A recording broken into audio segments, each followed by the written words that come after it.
Bonjour mesdames et messieurs et bienvenue à vous dans votre émission Ma famille, ma vie. On est de retour pour une nouvelle saison 2023-2024 et nous allons vous accompagner toute l'année à raison de 3 rendez-vous par semaine. Le lundi, le mardi et le mercredi de 10h30 à 11h30 en direct bien sûr sur Canal Algérie. Comme vous le savez, l'émission Ma famille, ma vie est une émission dédiée à la famille où on traite de sujets de société, de santé, de l'éducation et de la psychologie aussi. On essaie en tout cas de répondre à toutes les questions que se pose chaque membre de la famille au quotidien. Et vous qui nous regardez, oui, vous pouvez participer à l'émission tout simplement en nous appelant au numéro qu'on va vous afficher tout à l'heure pour nous poser des questions ou témoigner. La reprise, c'est maintenant et on y va.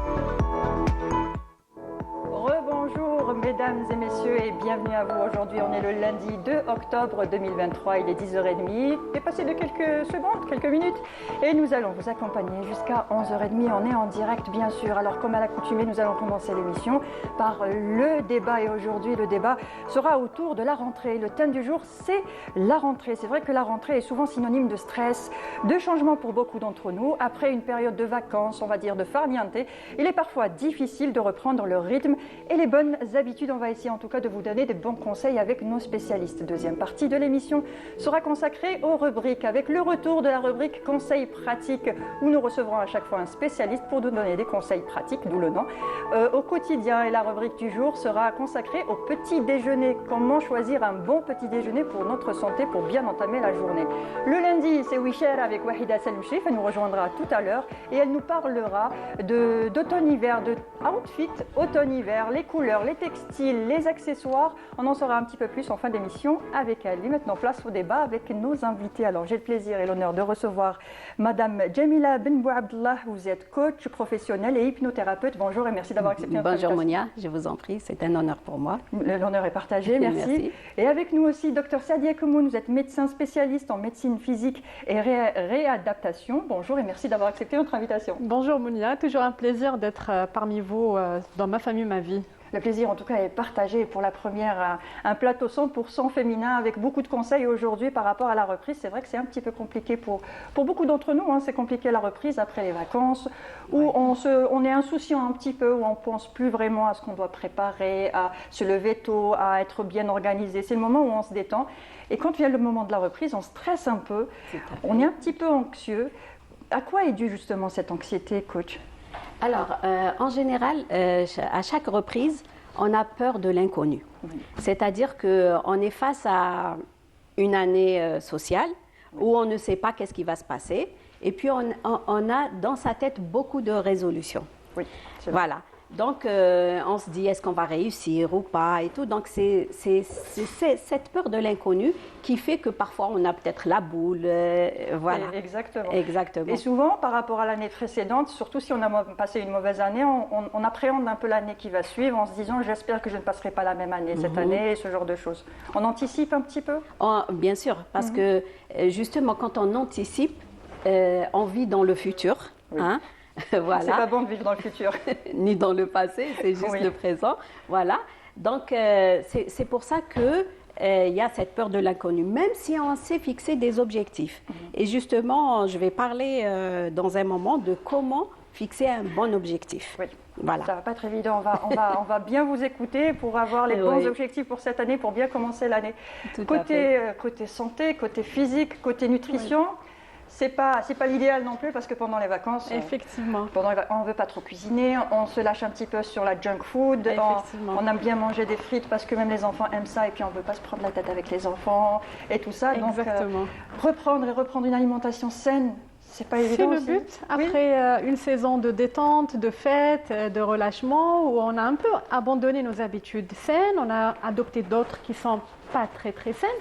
Et là, c'est vraiment le moment de se reprendre en main, de reprendre son mode de vie, sa vitalité, le voie de la bonne santé. Et c'est ce qui nous permet vraiment, la santé, c'est la clé qui nous permet de réussir dans notre vie, que ce soit à la maison avec les enfants, que ce soit au travail. Ça augmente la concentration, ça augmente notre vitalité, on se sent moins fatigué, on se sent en forme et on est prêt à tout donner. Donc c'est le moment d'agir pour tout changer.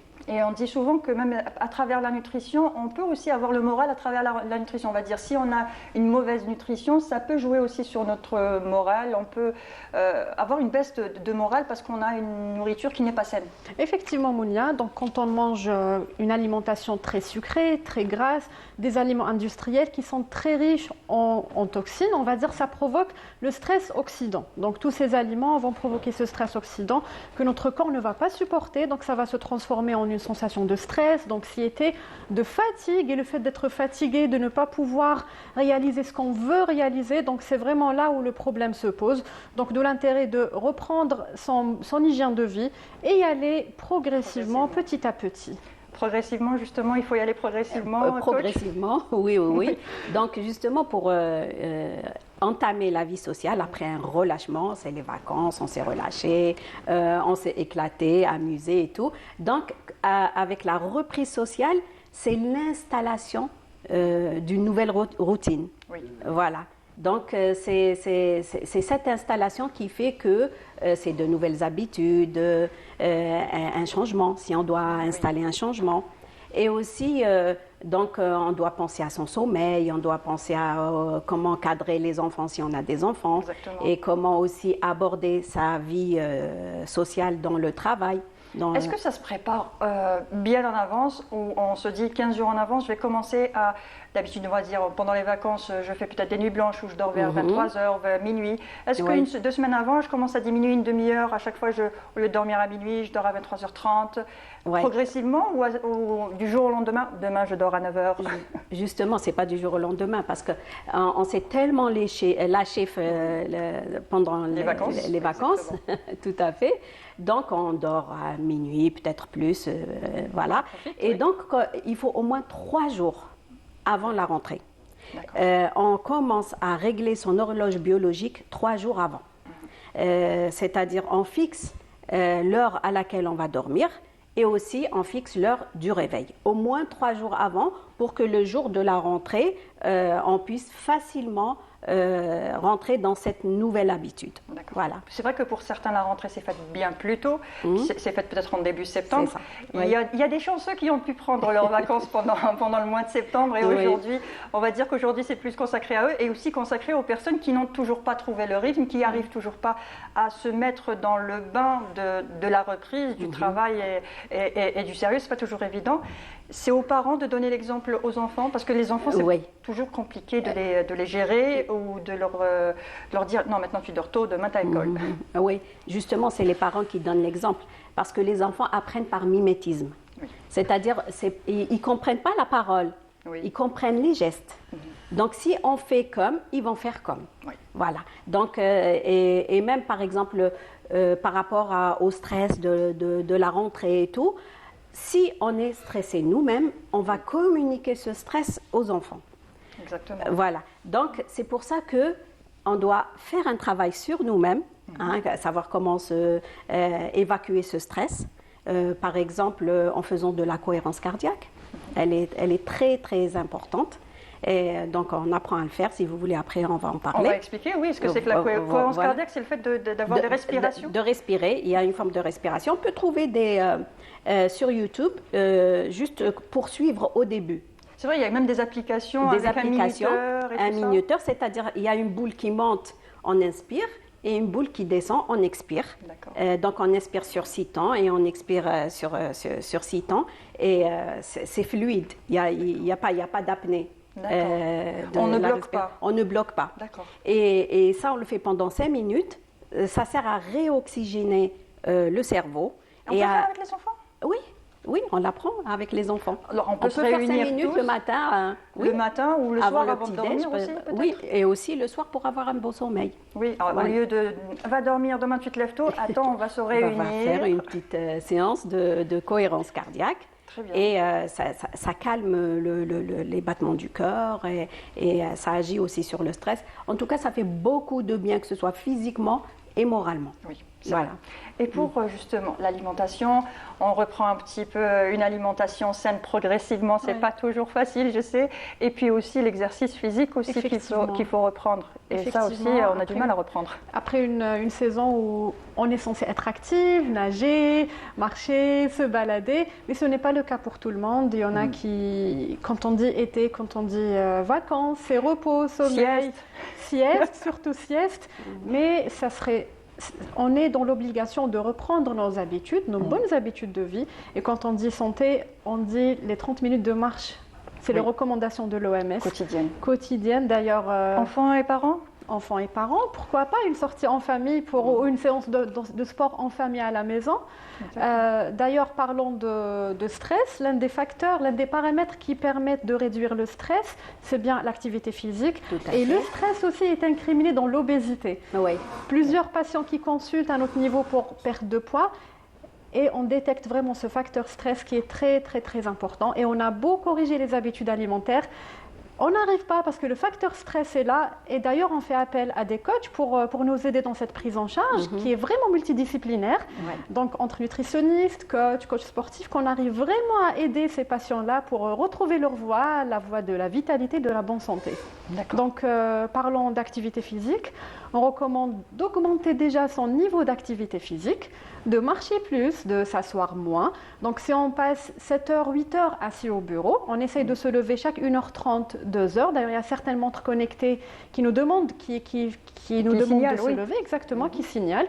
Donc, au lieu de prendre les escaliers, on prend au lieu de prendre l'ascenseur, on prend les escaliers. Oui. On essaye de faire les courses à pied. Si on utilise les transports en commun, on essaye de descendre un arrêt ou 2 arrêts à l'avance et marcher plus. Si on a la voiture, on se gare un petit peu plus loin. Exactement, on se gare un peu loin. On fait les courses à pied. On emmène les enfants à l'école à pied. Même pour eux, ça leur fait une petite marche.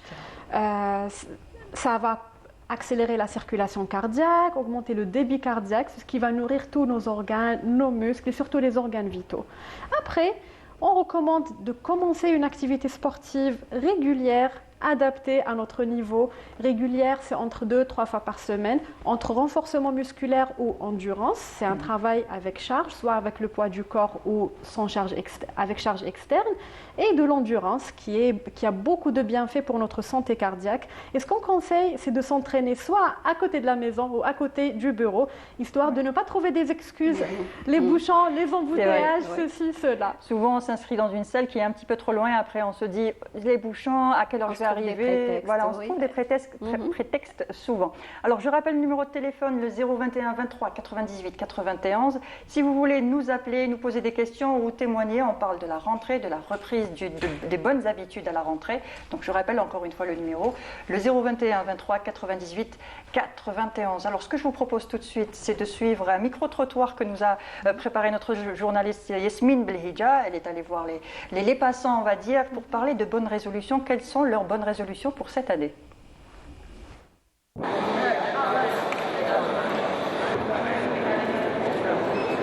Pour cette année, je veux que je persiste mes études et je donne plus d'efforts باش نزيد في mes notes تاعي. En plus, je veux ننظم وقتي ou que je devienne plus responsable. هذا العام je veux نقص في le temps تاع التليفون ou je veux que نولي plus healthy mes habitudes. في الماكله وفي السبور تاعي. كوني انا نقرا ميديسين ما لازمش بك نبقى مع قرايتي الفو ندير شغل مواهب نشوف دي دومين باش نطور فيهم لي دي ليفر دي في دي ديسان كوم بور دي اكتيفيتي اللي يخلوني بليس نكون خير باش نطور بيان وما نكونش شغل منعزله. لازم ثاني نطور العلاقات الاجتماعيه. هذا العام ان شاء الله نقرا مليح ونجيب اون مويان دو 9 وان شاء الله نجيب مليح في الاختبارات، ما نحبط تحت 8.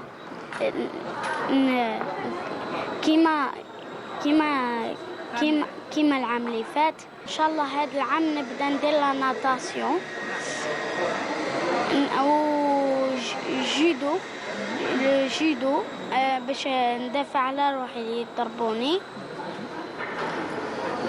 و لو سبور اللي يحبوا كاع الجزائر الفوتبول.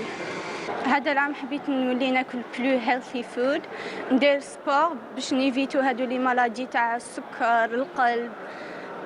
تاني نزيد ندير الفور ديالي في لي زيتود ديالي باش نقرا مليح باسكو هذا هو الفيتور. انا نقرا هندسه الطرائق ان شاء الله العام الجاي دوزيام اني، وقلت نقرا مليح ان شاء الله ندير البوسيبل ديالي باش نجيب الباك مليح ان شاء الله وندخل المدرسه العليا للهندسه. ريفيزي ندير وقت نقرا فيه، ننظم وقتي زعما كي نجي من المسجد نريح شويه بعد نروح نقرا، نحل تمارين تاوعي، نتبع مع لي بروف، نشارك في الكلاس. Solution en général, surtout les enfants, je vais m'organiser pour réviser, je vais faire du sport et tout ça, donc de bonnes résolutions. Quel est le secret pour que ces résolutions perdurent? Oui, justement. Alors, en général, en septembre, c'est comme le nouvel an.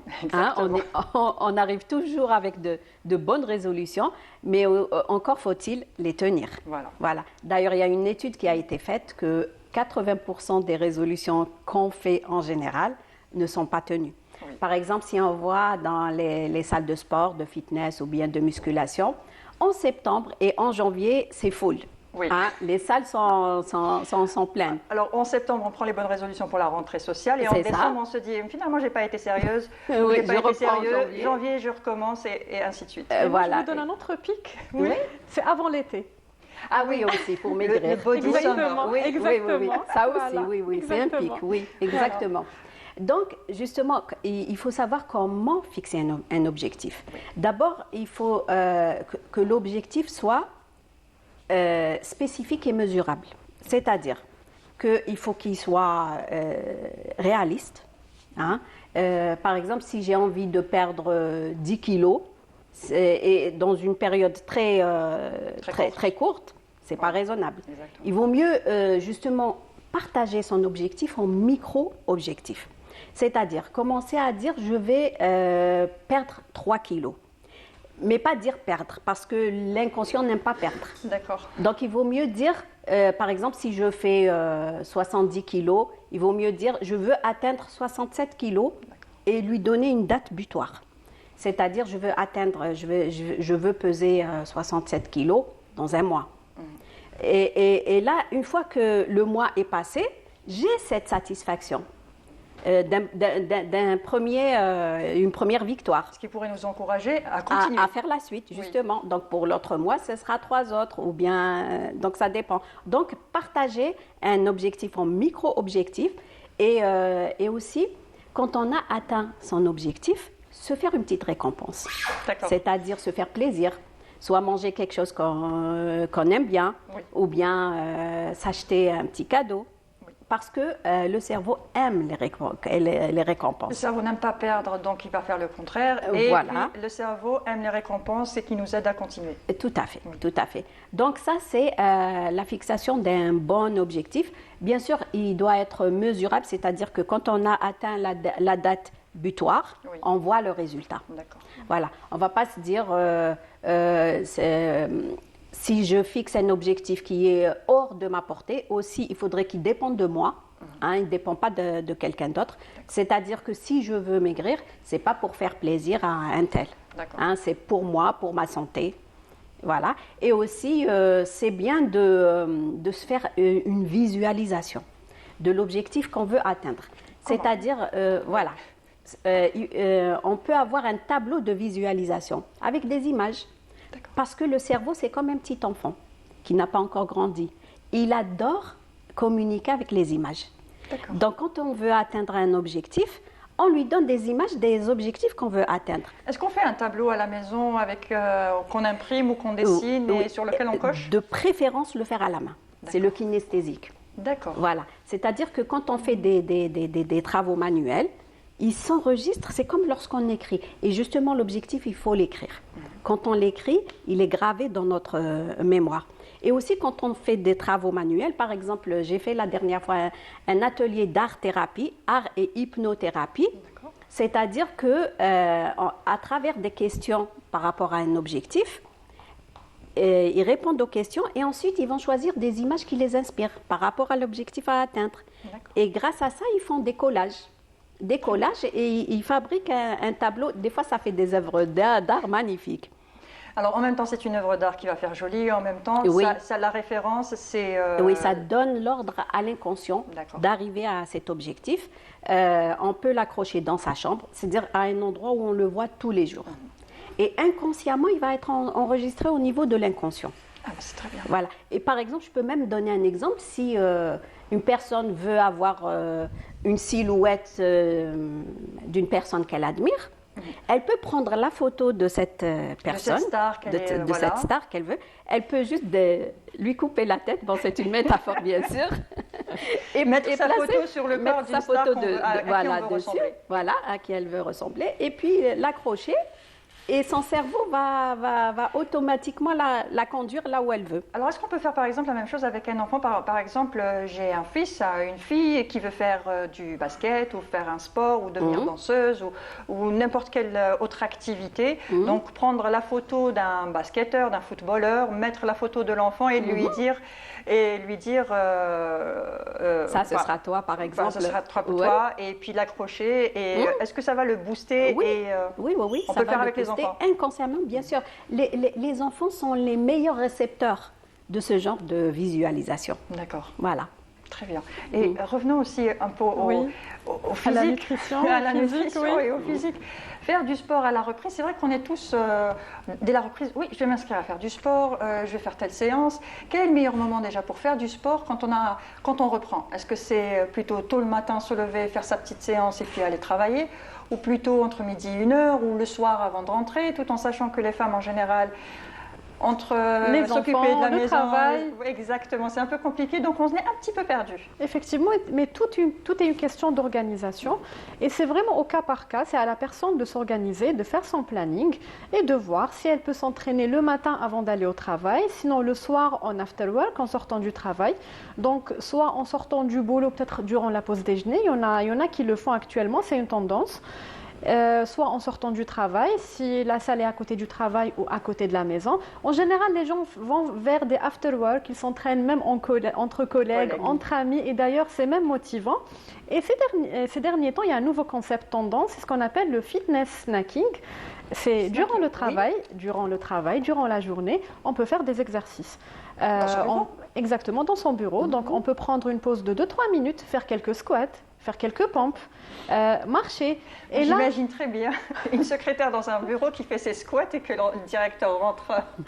Mais ça peut être drôle, on va dire. Exactement, mais on doit généraliser cette idée. Après, ça va être une culture.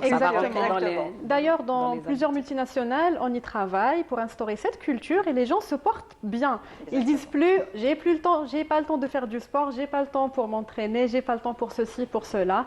Et ils peuvent réduire leur séance d'entraînement en salle à 2 fois, 3 fois par semaine. Et c'est largement suffisant parce qu'ils ont atteint le nombre de pas déjà qu'on doit atteindre. Quel est le nombre de pas qu'on doit atteindre? En fait, ce n'est pas une obligation, mais on recommande de faire entre 8 000 à 10 000 pas. Par jour? Par jour, effectivement. Ça fait beaucoup, hein. je croyais que c'était par semaine. Non, mais si on augmente déjà notre niveau d'activité physique avec une séance de sport par là, quelques squats par ici, on va vraiment l'atteindre, ce n'est pas vraiment difficile. D'accord. Voilà. Les bonnes habitudes, c'est aussi les bonnes habitudes alimentaires. Exactement. Oui. Et parlons d'objectifs, justement, il y a beaucoup de patients qui consultent, qui veulent perdre tous les kilos de graisse qu'ils ont pris pendant des années. Ça se rejoint. Exactement. Oui. Même durant des années, ils veulent les perdre en quelques semaines. Et cela est vraiment dangereux et contradictoire avec la santé. Donc, dans ce cas-là, on a une perte rapide, mais on va puiser dans nos cellules musculaires, on va puiser dans... en fait, on va priver nos organes vitaux. On va avoir une On va se souffrance. priver de ce qui est bon en nous, au lieu de se Exactement. priver de la graisse qui est en trop, c'est ça? Exactement. Donc, on va avoir une fente musculaire, on va avoir une fatigue, on va avoir des carences nutritionnelles. Et la cellule, qu'est-ce qu'elle va faire? Elle va déployer tous les mécanismes pour stopper ça et reprendre par la suite. Et qui dit privation, dit frustration. On va tomber dans l'excès et on va reprendre tout le poids qu'on avait perdu, voire un peu plus. Oui. Donc, ce qu'on conseille, c'est d'aller vers une perte progressive, vers un tout petit déficit calorique étudié, bien sûr il est personnalisé en fonction des habitudes alimentaires de la personne, de ses préférences, de ce qu'elle aime, de ce qu'elle n'aime pas. Elle peut toujours se faire plaisir. Quand on a des enfants qui n'aiment que des frites, qu'est-ce qu'on fait? Mais justement, comme elle avait dit que Jamila, les enfants apprennent par imitation. Donc aujourd'hui, peut-être ils vont manger, le lendemain, vous allez leur expliquer. Ce qu'on conseille aussi, c'est d'incriminer les enfants dans la préparation des repas. Oui. Et ils sont curieux. D'ailleurs, Ouais. ils commencent à déguster même les aliments qu'ils n'aimaient pas ou d'associer les aliments qu'ils n'aiment pas avec d'autres qu'ils aiment. Donc, ils vont découvrir ces nouvelles saveurs. Et puis ils aiment bien En toucher, jouant, sentir. voilà. Et Voilà. juste en jouant, on fait toujours semblant de... Exactement. Voilà. Essaye de goûter, essaye de... Voilà. De sentir si c'est le même goût quand tu le sens, Sans si c'est les la même obliger, odeur et voilà. tout ça. Donc ça- Effectivement. Et s'ils aiment les frites, ben c'est une fois par semaine, par 10 jours. Ça serait une récompense. Et il y a surtout le goûter qui pose problème. Oui. En général, on a les barres chocolatées, industrielles, les croissants, les jus industriels. Et là, on conseille de les remplacer, de les substituer par des barres énergétiques naturelles qu'ils peuvent faire à la maison avec maison. leurs parents, Oui. avec des Ouais. dattes, avec des flocons d'avoine, avec Sinon, on des, peut faire des biscuits à la maison?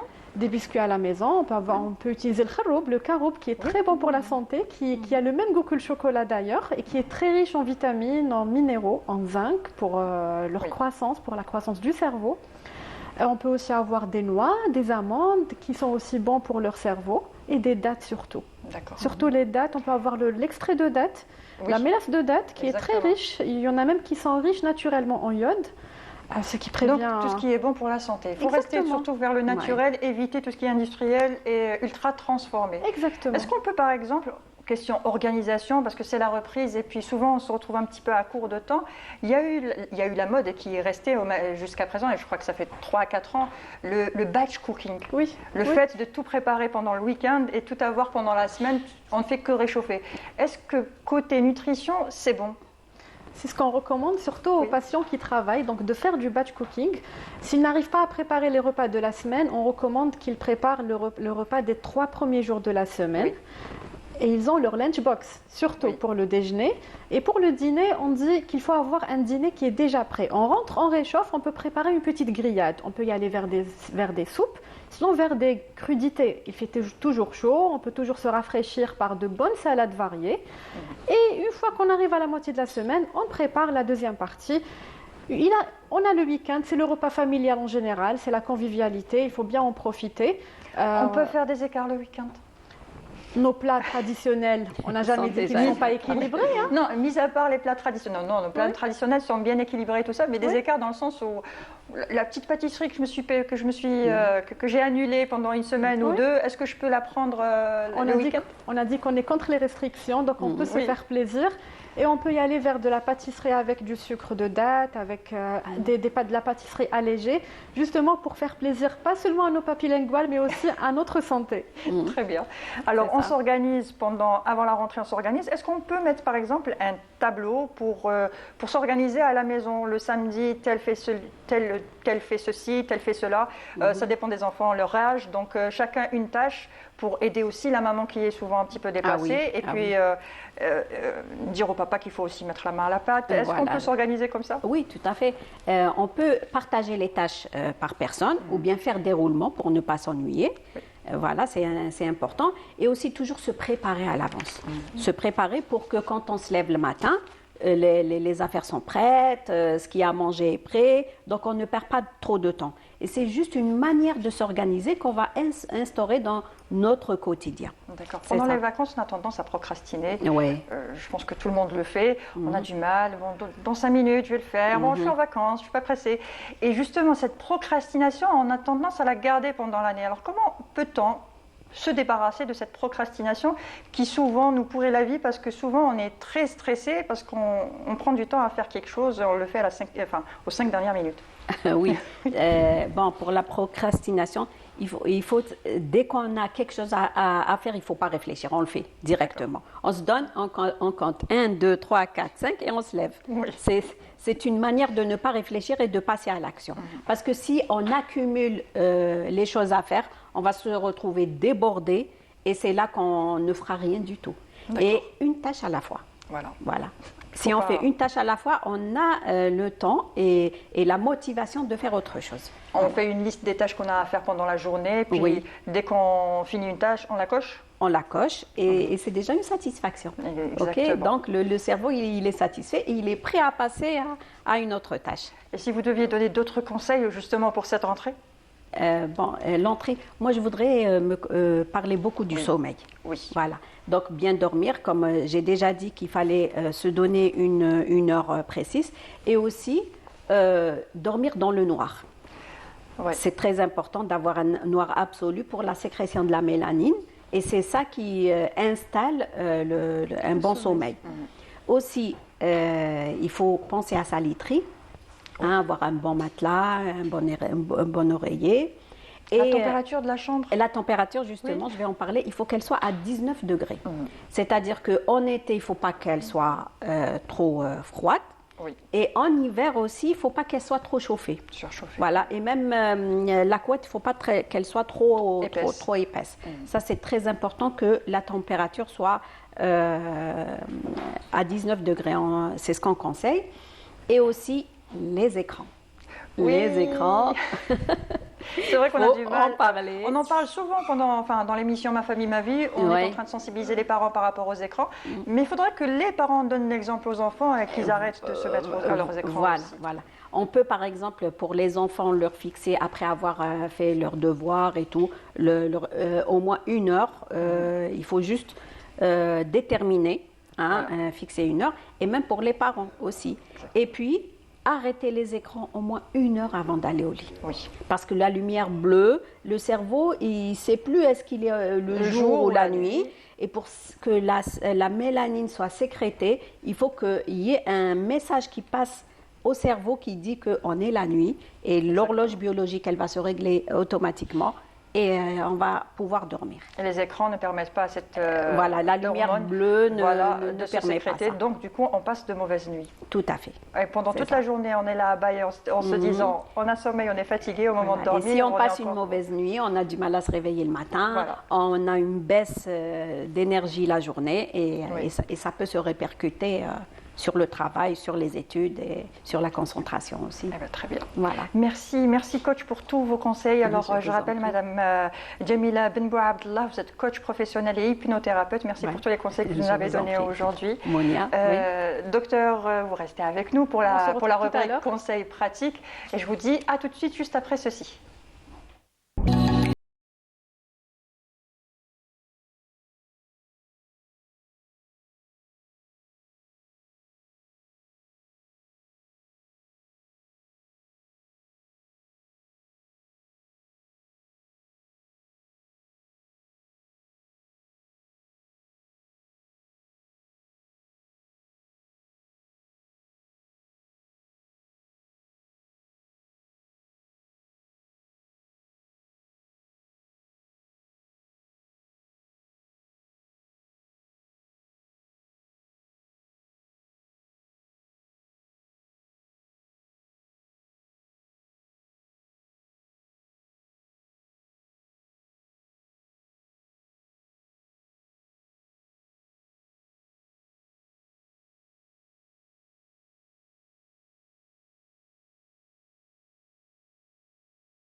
Alors de retour sur le plateau de Ma famille, ma vie pour la partie rubrique. Wahida vient de nous rejoindre. Bonjour Wahida. Bonjour Mounia. Ça va? Tranquille et toi? Très bien, bonne reprise. Merci beaucoup. Tu as passé de bonnes vacances? Un peu, oui. J'ai profité, sincèrement, j'ai vraiment profité. Bon, ça date les vacances, il faut dire aux téléspectateurs. C'est Oui. vrai que la reprise est aujourd'hui, mais l'émission se prépare déjà depuis le mois de septembre. Exactement. Donc c'est pour ça que quand on parle de vacances, on a l'impression que c'était bien longtemps. Oui, exactement, on se met à réfléchir. Et puis, encore une fois, on apprend toujours à travers nos émissions et nos invités. C'est vrai que c'est très dur, il ne faut pas se mentir. Nous aussi, on est comme les téléspectateurs. Moi-même, j'ai du mal à reprendre et tout, mais j'avoue que chaque année, j'essaie de faire une liste de quoi faire et tout, mais j'ai du mal. Mais je vais m'y mettre. Tu t'y tiens? Sincèrement, non. Non. J'ai acheté tous les carnets, tout ce qui va avec, mais j'ai du mal. Ça va aller. Je vais Avec faire tu revois l'émission tout à l'heure et Oui. on va suivre les conseils. Alors tout de suite, la rubrique conseils pratiques.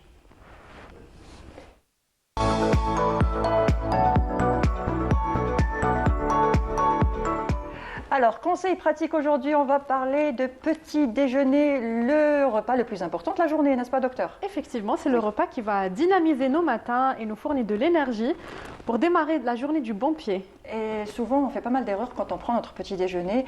Personnellement, petit déjeuner, c'est sucré à la maison. Donc, Effectivement. c'est café au lait, tartine, ce genre de choses. Mais apparemment, c'est pas le meilleur petit déjeuner. Et souvent, il n'est pas pris. Oui, Souvent, exactement. il est raté, surtout par les plus petits. Et même, c'est dangereux pour leur croissance. Et justement, les erreurs qu'on fait souvent dans le petit déjeuner, c'est que soit il n'est pas pris, on prend beaucoup de sucreries, on prend beaucoup de gras, on prend rien du tout, on prend du café sur un estomac vide, cela est très mauvais. Donc ce qu'on conseille pour le petit déjeuner, donc déjà que c'est le repas principal qui nous apporte de l'énergie. Il doit nous apporter beaucoup de fibres pour être rassasié pendant toute la journée. Il doit nous fournir de l'énergie. Et qui dit énergie dit glucides complexes, D'accord. dit fibres. Donc on peut y aller vers du pain complet, vers de la galette, vers des flocons d'avoine. Et maintenant, on peut même préparer d'autres recettes, d'autres plats. On a beaucoup de préparations à base de flocons d'avoine. On peut avoir du granola, du muesli. On peut avoir des barres énergétiques à base de flocons d'avoine. Donc, ça nous permet d'être rassasiés pendant toute la journée. Et on ne va pas avoir le pic glycémique. Quand on a un pic de glycémie, on va avoir faim juste après et on va avoir une sensation de fatigue. Mais quand on maintient la glycémie stable ou une sécrétion stable d'insuline, donc là on ne va pas avoir d'hypoglycémie et on va rester en forme jusqu'au déjeuner. Donc petit déjeuner café au lait avec tartine au chocolat, c'est pas le meilleur petit déjeuner. C'est pas le meilleur, pas du tout le meilleur. Donc Oui. du pain complet, on va dire. Est-ce qu'on prend plutôt du sucré ou du salé? Alors on arrive maintenant au deuxième élément et on va voir si c'est sucré ou salé. Donc le deuxième élément du petit déjeuner, c'est les protéines. Oui. Donc un bon petit déjeuner doit nous apporter un bon taux de protéines pour être rassasié, surtout pour nourrir nos fibres musculaires, pour nous donner de l'énergie. Et surtout quand on prend des œufs, on a beaucoup d'acides aminés qui vont permettre la sécrétion de dopamine et on va se sentir bien, épanoui pendant la journée. Donc cela est très très important. Donc des œufs au plat, des œufs à la coque, des œufs durs. Exactement, C'est bon aussi pour le petit moral. déjeuner. Exactement. On a aussi les graines comme les grains de lin, les grains de chia, les grains de sésame qui nous apportent des fibres et aussi du bon gras comme les oméga 3 et aussi beaucoup d'oligo-éléments comme le zinc, comme les vitamines, la vitamine A, la vitamine B qui sont très très riches qu'on trouve dans ces éléments, dans ces graines. Donc protéines, Oui. glucides complexes, les graines et on a encore un élément. La réhydratation. Là, l'hydratation, effectivement. Enfin, hydratation, voilà. Exactement, on peut boire de l'eau. D'ailleurs, on recommande de boire 1 à 2 verres d'eau sur un estomac vide pour favoriser la digestion. Ça va vraiment accélérer notre transit et réduire les ballonnements, les constipations. Sinon, on a le café. Maintenant, café au lait ou pas? Oui, on dit que le mélange n'est pas très bon pour la santé. Donc le café au lait favorise la survenue de troubles digestifs. Donc on recommande de prendre soit du lait à part ou carrément le substituer d'un produit laitier fermenté comme le yaourt ou les fromages frais, donc yaourt nature. On peut toujours rajouter du miel ou de l'extrait de date dans le yaourt pour ajouter le goût sucré. On peut avoir des raisins secs, c'est très très bon pour la santé, des figues séchées qui sont très très bons surtout pour les enfants. Et on peut aussi avoir des tisanes, donc pour tout ce qui est hydratation, on peut avoir des tisanes, du café noir, du thé, chacun sa préférence. Libre aux patients, aux spectateurs de prendre la boisson qu'ils veulent pour leur donner de l'énergie le matin. Le jus à proscrire? Alors le jus, justement, si on est sur du jus naturel, on recommande de ne pas le prendre tous les jours. On préfère manger le fruit naturel, entier. On a les fibres, on a tous les bienfaits du fruit que lorsqu'il est réduit en jus. En jus, on va détruire les fibres, on va avoir un pic de glycémie.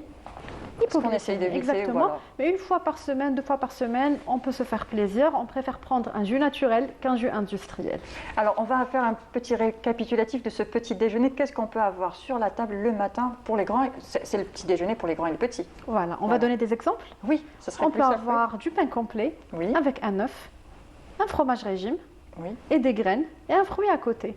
Ah bah, on a les fruits de saison, on a les poires, on a toujours les nectarines, il y a des pommes, les il y a raisins. encore des raisins. Exactement, donc on peut toujours profiter des fruits de l'été et on a les fruits de la saison. Ça, c'est un petit déjeuner complet. Mais au réveil, on prend bien sûr les 2 verres d'eau. 2 verres d'eau, exactement.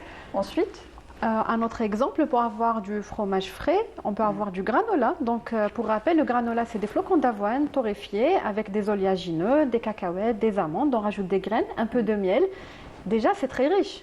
On a les protéines, les glucides complexes, les bonnes graisses. Et c'est fait. Et on rajoute un petit fruit et on a un petit déjeuner. Très bien. On peut avoir une omelette à base de flocons d'avoine. Donc, on met un œuf ou 2, ça dépend. 2 à 3 cuillères à soupe de flocons d'avoine et on met du miel dessus. Et c'est très bon, c'est délicieux et c'est bourratif. On peut préparer ce qu'on appelle mchoucha. Effectivement, mchoucha, bismit, avec de la semoule, pas de farine blanche, ou à base de flocons d'avoine, à base de farine complète. C'est vraiment délicieux et c'est rassasiant. Alors, à proscrire les céréales, oui ou non? Industriel. Industriel, bien sûr. On va dire au chocolat et aux trucs avec le dessin que les enfants adorent et tout ça, on ne va pas citer de marque. Oui, c'est trop riche en sucre, en conservateurs, en additifs alimentaires et on n'a pas assez de recul. Il y a beaucoup d'études et il y en a qui... On peut proscrire, il y en a qui autorisent de temps en temps. On n'a pas beaucoup de recul, donc vaut mieux revenir vers une alimentation naturelle. On revient vers l'alimentation de nos ancêtres qui était principalement faite d'aliments naturels. Très bien. Voilà. Et une autre question, le beurre. Le beurre. Le beurre. Margarine ou beurre? Alors, il y a des adeptes de margarine, il y a des adeptes de beurre. La tartine de beurre le matin, est-ce que c'est bon ou pas? Alors, on peut se contenter d'une petite noisette de beurre. Le beurre est très bon pour la santé, ça reste un bon gras, mais il ne faut surtout pas en abuser. Il faut toujours se rappeler qu'un gramme de graisse, de lipides, c'est 9 kilocalories. Alors, quand on fait une bonne tartine, alors imaginez, on a dans les 10 à 15 grammes, imaginez combien de calories on a dans cette tartine. Maintenant, beurre ou margarine, le problème avec la margarine qu'on a, la végétale, c'est qu'elle est hydrogénée. Et tout ce qui est hydrogéné peut occasionner certains cancers. Maintenant, il y a de la margarine non hydrogénée, mais on préfère rester sur du naturel, donc du beurre, de l'huile d'olive. Oui. Donc de la du galette. pain avec de l'huile d'olive, j'adorais ça. Exactement, de la galette à base avec de l'huile d'olive, c'est délicieux et c'est très très bon. Ou mettre de l'huile d'olive. Surtout quand il est chaud. Voilà. Quand il est chaud plutôt. Exactement. Voilà. Donc voilà, il faut s'hydrater, du pain complet, des protéines et le café. Bon, on le laisse en dernier le café. On laisse le café ou le thé. Et sinon, on a parlé de graisse, de bonnes graisses. Oui. Donc, ce qu'on trouve dans les graines, dans les oléagineux. Et pour les enfants, ça serait bien de rajouter aussi un peu de glucides, de sucre rapide, mais naturel. Donc, restant sur des dattes, sur des figues séchées, sur des pruneaux. C'est très bon, ça leur donne beaucoup d'énergie pour commencer la journée, mais aussi pour rester en forme pendant toute la journée et rester rassasié, parce que ça contient beaucoup de fibres. D'accord. Et aussi, parlons de figues séchées, pour les personnes qui souffrent de constipation, on recommande les fibres séchées, les figues séchées, mais aussi les pruneaux, qui sont très riches en fibres, qui accélèrent même le transit. Ah bah très bien. Voilà. Très bien. Très bon petit déjeuner. Oui, un dernier conseil. Et justement, dernier conseil, plutôt pour alerter les gens qui ne prennent pas le petit déjeuner. Oui, justement parce que souvent, on n'a pas le temps de prendre le petit déjeuner. Personnellement, des jours avec et des jours sans. Ça dépend du réveil le matin. Donc souvent, on prend peut-être notre petit thermos de café ou de lait et puis on reste qu'avec le café au lait jusqu'à midi. Et ça, c'est pas qu'est-ce bon. qu'on pourrait faire? Ça, c'est vraiment pas bon. Ça nous donne une sensation de fatigue pendant la journée. Donc, c'est le repas principal. Il nous apporte quand même 25% de notre apport calorique journalier. C'est quand même pas rien. Et se priver de ces 25% de kilocalories, ça peut y aller de 400 à 500 kilocalories. Le corps, il va arrêter, il va réduire son métabolisme de base, il va brûler beaucoup moins de calories.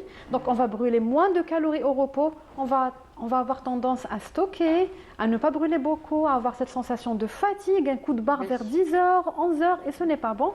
Et sinon, on peut toujours prendre le petit déjeuner au bureau. On peut toujours avoir un fromage régime et un paquet de granola au bureau et on fait notre bol. Très bien. D'ailleurs, on les appelle les bols de bonheur parce qu'ils sont très riches, ils sont croustillants, très beaux, colorés avec les fruits et même délicieux.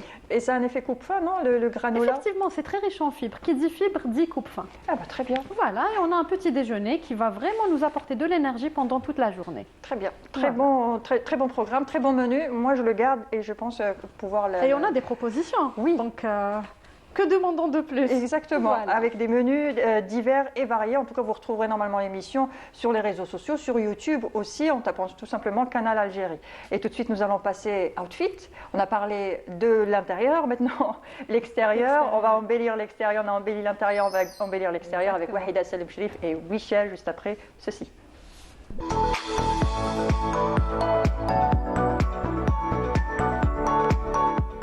Alors, Wahida. On parle d'outfit. Exactement, automne-hiver. Automne-hiver, exactement. C'est la saison où généralement on essaie de mettre à jour notre armoire, notre garde-robe. Donc on fait un petit tour, on voit qu'est-ce qui est tendance, qu'est-ce que je dois garder. Ou maintenant, qu'est-ce que je dois garder pour plus tard? Vous allez comprendre pourquoi. D'ailleurs, les filles, je vous vois, vous êtes in. Merci. Vous êtes in, vous avez bien choisi vos couleurs, vos accessoires aussi. Vous allez comprendre pourquoi. Vous êtes vraiment dans la tendance. Donc, l'automne, c'est la saison où généralement on essaie de rajouter des pièces qui nous manquent, mettre de côté des pièces pour plus tard, pour quelques années ou pour nos petits-enfants. Oui, ils vont comprendre pourquoi. Donc, si vous êtes à la recherche d'idées pour un outfit confortable, donc on vous invite à suivre notre rubrique jusqu'à la fin. Je vous propose des idées de look, d'outfit qui s'inscrivent dans les dernières tendances de cette saison. On commence par les couleurs. Selon vous, les filles, quelles sont les couleurs tendances pour cette saison? Moi, je vois déjà une image, donc je vois du rouge. Triche pas, on va tricher. Oui, le rouge. Bon, personnellement, je me fixe mes couleurs tendance dans ma tête et je me dis, oh, cette année, ça sera ma couleur. Cette couleur sera ma couleur et c'est ce que je fais personnellement. Et après, la tendance, non, je ne suis pas au courant, vraiment pas. Et pour moi, j'ai des couleurs que je préfère, j'ai des préférences en général que je garde toujours. Et parfois, je vais vers les tendances. Mais je dirais peut-être du bleu, du vert, les couleurs pastel. Cette année, c'est tout à fait le contraire. En fait, on commence par une couleur très flashy, très douce, enfin riche et profonde surtout. Ouais. C'est le rouge que vous avez vu. Que j'ai vu. Donc, c'est une couleur incontournable de la saison. Ceux qui ont envie d'oser tout simplement et de porter de la tête aux pieds du rouge, ils le feront. Bah, c'est très beau. Sinon, pour les personnes timides qui n'osent pas vraiment les couleurs, on peut rajouter des petits accessoires. Par exemple, ça peut être un petit sac, des baskets, un petit foulard. Un gilet, foulard exactement, et même des serre-têtes en rouge. Déjà, on commence petit à petit, on fait des petits dosages jusqu'au jour où on va s'habituer. Mais jusque-là, pour mon cas, la saison va se terminer, on passe à une autre couleur. Donc, il y a une deuxième couleur qui est très tendance dans la couleur de ta jupe, c'est le marron. Ouais. Le marron, donc c'est une couleur avec toutes les déclinaisons de sa teinte. Donc, qui rappelle la terre. Le marron est une couleur parfaite pour ajouter la chaleur à notre look. C'est une couleur intemporelle et qui revient en force cette année. D'ailleurs, lorsqu'on fait nos boutiques, on va croiser plusieurs vêtements, que ce soit pour les garçons, pour les filles, de couleur marron avec toutes ces dérivées. Voilà, par exemple, là, on a une tenue avec des accessoires avec qui le sont manteau, le tendance. sac, Rappelez-vous de ce petit sac qu'elle est en train de porter, on va en parler juste après. Il y a aussi le beige. Voilà, c'est une couleur. Je pense que le beige est intemporel, on peut le porter. Oui, effectivement, voilà, oui. tout le temps. Il revient en force cette année aussi, donc c'est une couleur sobre, minimaliste et polyvalent. Le beige s'agence bien avec toutes les couleurs qu'on choisit. Donc si vous n'avez pas dans votre garde-robe une pièce beige, il est temps de le prendre. Tout simplement, si j'ai un pantalon ou une jupe ou autre, que je ne sais pas avec quelle couleur l'associer, de toutes les couleurs, le beige va avec toutes les couleurs pratiquement. Il y a aussi le gris. c'est une couleur qui revient aussi souvent, beaucoup plus cette année. Donc elle est riche et surtout classique, qui sera toujours élégante. Que ce soit en chandail, réconfortant pour tous les jours, en petite veste pour aller travailler. Donc le gris trouve toujours sa place dans notre garde-robe. Oui, il se marie en plus facilement avec toutes les autres couleurs, le gris. Mais surtout quand on ose, par exemple le rouge, si on ose un pantalon rouge et on ne sait pas avec quoi le mettre, peut-être qu'un petite veste grise, ça fera l'affaire aussi. Exactement. Maintenant, les matières. Vous avez remarqué qu'on a plusieurs choix sur le marché. Donc, il y a des matières qui sont douces et chaudes en même temps, comme la laine épaisse. Vous vous rappelez, il y a quelques années... Ça revient à la mode, la laine. Oui, exactement. C'est réconfortant, comme tu dis, exactement. Oui, C'est beau. Il y a aussi un élément qui revient, on a déjà eu la saison dernière, c'est la fausse fourrure. Oui. L'année dernière, c'était sur les capuchons. Cette année, ça va être des tenues, des vestes, des petits gilets qui vont être en fausse fourrure. Encore plusieurs couleurs. Il y a les écharpes aussi, des tricots oversize. Donc on revient à l'oversize qui revient souvent. Donc messieurs, dames, si vous avez vos enfants qui vont piquer dans votre armoire, rassurez-vous, c'est la tendance. C'est normal. Voilà, c'est normal. Donc il faut avoir ce genre de textile qui apporte comme du réconfort, mais c'est un peu cosy. En fait, on se sent tellement bien, ça apporte de la chaleur et de l'élégance. Parce qu'on cherche souvent, quand on achète des nouvelles pièces, on cherche à être chic et élégant en même temps. Donc, il y a aussi, on va faire un petit flashback cette année. Il s'agit des années 70 et 90, c'est des années rétro. Oui. Donc, on va trouver plusieurs pièces qui seront très présentes. Par exemple, les pantalons pattes d'éléphant. Oui. Alors, il faut savoir que les pantalons... désolée de t'interrompre, mais personnellement, à un certain moment, quand on était ado, je ne suis pas si vieille que ça, hein, on a eu la période pas de def qui est revenue et ma mère, à ce moment-là, me disait j'aurais dû garder mes pantalons, tu les aurais mis maintenant. Exactement. Voilà. Et là, on aurait dû garder nos pantalons d'adolescents. Exactement. Et bien justement, nos téléspectateurs vont faire attention, ils vont garder leurs vêtements. Si toutefois leurs enfants vont emprunter des pièces, rassurez-vous, c'est la tendance, il ne faut pas paniquer ou quoi que ce soit. Donc c'est le retour des pâtes def. Exactement, il y a les motifs psychédéliques, c'est ce que je porte. Donc pour les moi je vais vous raconter une petite anecdote. Avant, quand j'étais jeune, je ne supportais pas ce genre de couleurs et tout. Ça me donnait le tournis. Oui. Mais là, en fait, comme il y en a partout, je ne sais pas si je me suis habituée, je suis passée à autre chose. Donc du coup, j'essaie de les porter. Donc les looks rétro sont vraiment tendance. Donc ces petites pièces nous apportent de la nostalgie, mais aussi un réconfort. Donc on a certains souvenirs lorsqu'on les rajoute à notre collection. Il y a aussi les looks composés, les multiples. Donc c'est-à-dire qu'on peut inclure des gilets, des petites vestes. On peut rajouter par exemple des jupes rétro avec une veste moderne. Donc ça, c'est des looks qui sont composés. On peut prendre une ancienne pièce qui date d'il y a 10 ou 15 ans dans notre armoire et on ne sait plus quoi faire. Donc on va juste lui rajouter une pièce moderne et ça passera inaperçu. Et tout le monde va vous demander où est-ce que vous avez acheté votre pièce. On peut se faire sa mode tout seul. Ben oui, exactement.